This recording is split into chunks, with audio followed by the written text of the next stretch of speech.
Okay, so here I am in my kitchen, ready for Tommy's homework. Tommy Kane in beginning teaches us how to slow down, really look at your drawing and look at the tiny details that you see, and to take your time and to care about your drawing.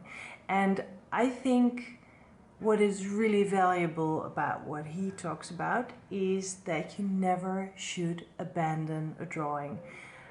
I've felt like, ugh, just leaving a drawing because I hated it from the first line I put down for any reason, or I hated it because the proportions were off, or maybe I put something down on the paper on the wrong part of the paper, so I ran out of paper and well, I'm not ready with the drawing yet, that kind of stuff.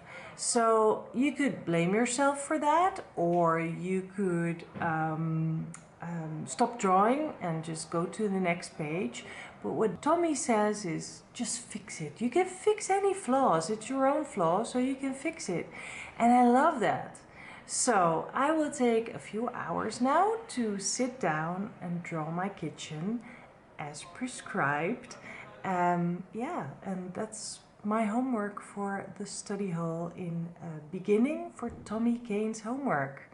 Looking forward to some hours of drawing. See where it takes me. Okay, so this is my kitchen. I have drawn it before, but I actually don't want to draw this side of the kitchen. I want to draw this side of the kitchen because it has a lot of pots and bits and pieces and some fruit. So there's a lot to see, and yeah, I'd like to dive into that. So challenge number 1 is how to actually film this. So I decided to make this a time lapse so you can see the full process. Although doing a time lapse video, making it really quick, doesn't really fit the whole idea behind taking your time. But I don't want you to sit and watch a video for such a long time. So we'll have to go for a time lapse. So as you can see, I started in the middle with that blue tin, and that gives me actually sort of a reference point. And I also started to add hatching right away because that brings it to life right away, and I can keep adding stuff if I want to. And then the tin will sort of be my reference point, and I can fan out in the drawing from there. So from that center, I can just draw on the left and the right and the top and the bottom, and I can keep an eye on my reference points and my proportions, and that way I just work my way through the whole setting. I'm using a Uniball rollable pen, just like Tommy does, and I love the juicy flow of the ink.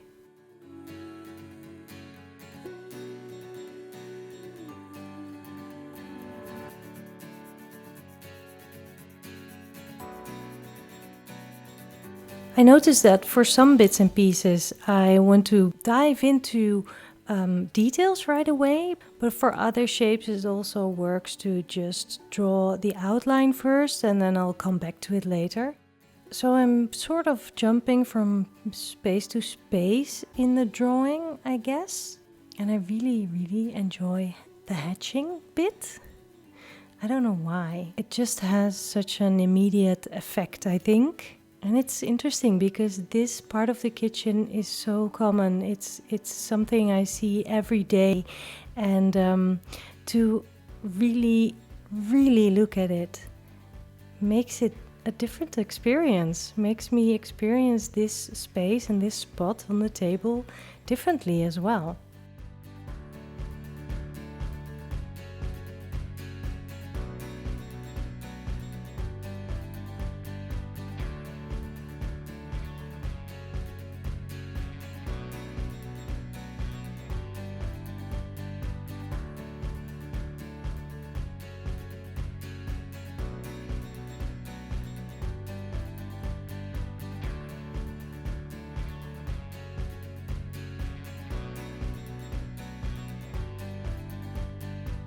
So all those pots that are on top of the shelf, I try to draw them, and I also really take notice of how everything that's in there is shaded and what the shapes are. So that takes me quite a little while, but I have time. I have tea in my SketchbookSkool mug, so I'm fine. I also noticed that because I am taking my time, the light is changing, but I don't worry too much about it. I just add my hatching as I see it, and I think it's rather effective. The glass looks reflective, and the shadows that I bring in there, they seem quite natural, so I'm guessing I'm doing okay here.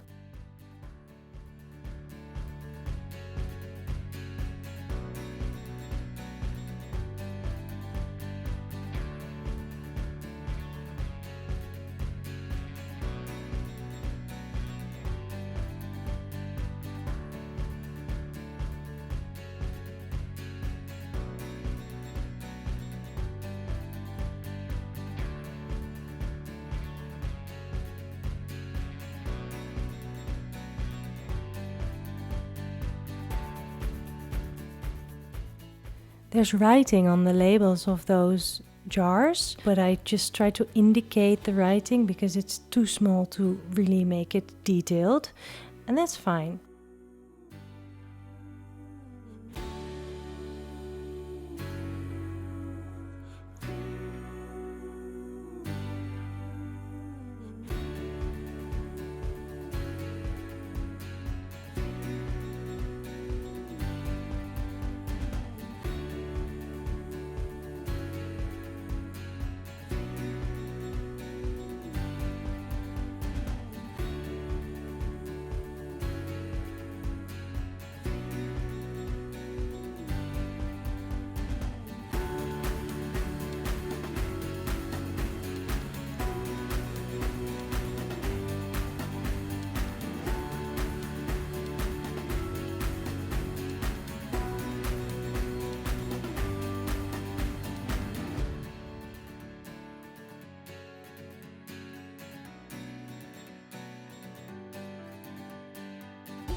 As the drawing progresses, I can see where I need to add more details or more shading.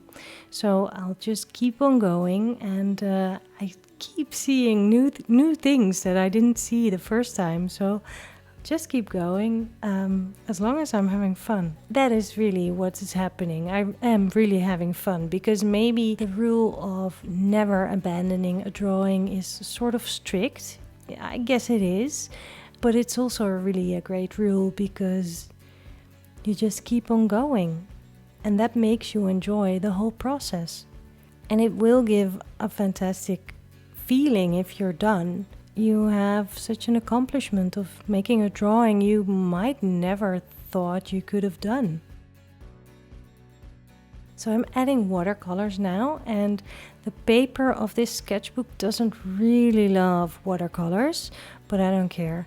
I'll just go on and see what happens. If it doesn't look that good, I know I will still have that layer of color pencils, so I can sort of save that and fix those flaws.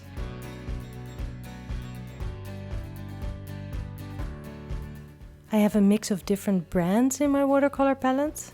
It doesn't really matter to me what the brand is, as long as it's color.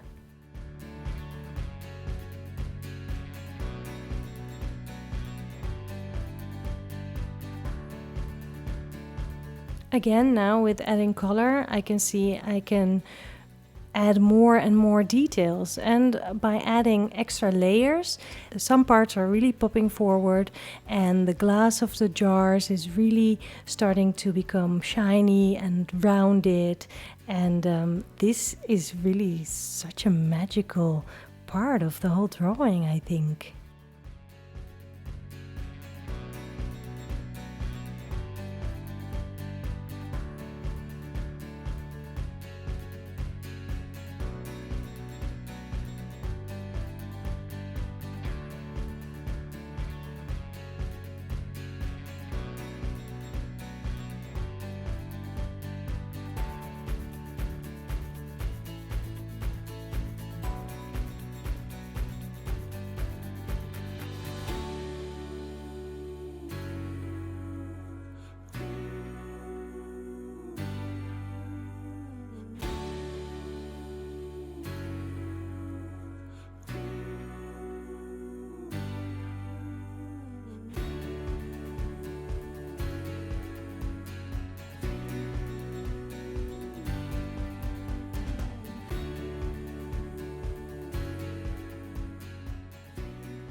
Okay, so now that the watercolor has dried, I can dive in with my color pencils. Just like Tommy does, I just add hatching, and with these color pencil layers, the color really starts to pop and to deepen, and I love that. And also bits and pieces that I didn't really like in the watercolor phase, I can just soften them up or darken them by adding more and more layers of color with my color pencils.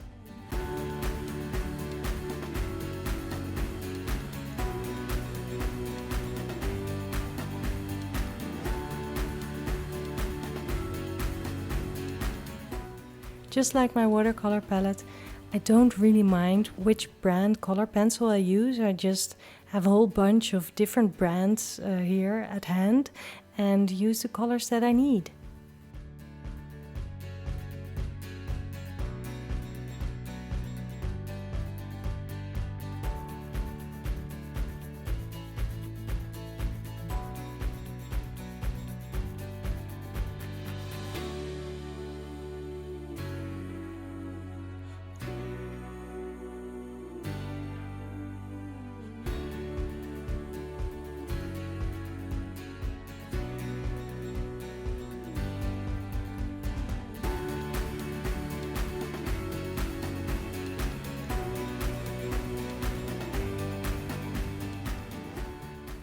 I think I'm almost done. I just want to add a little bit of shading, like drop shadow, and I think then I'll call it a day.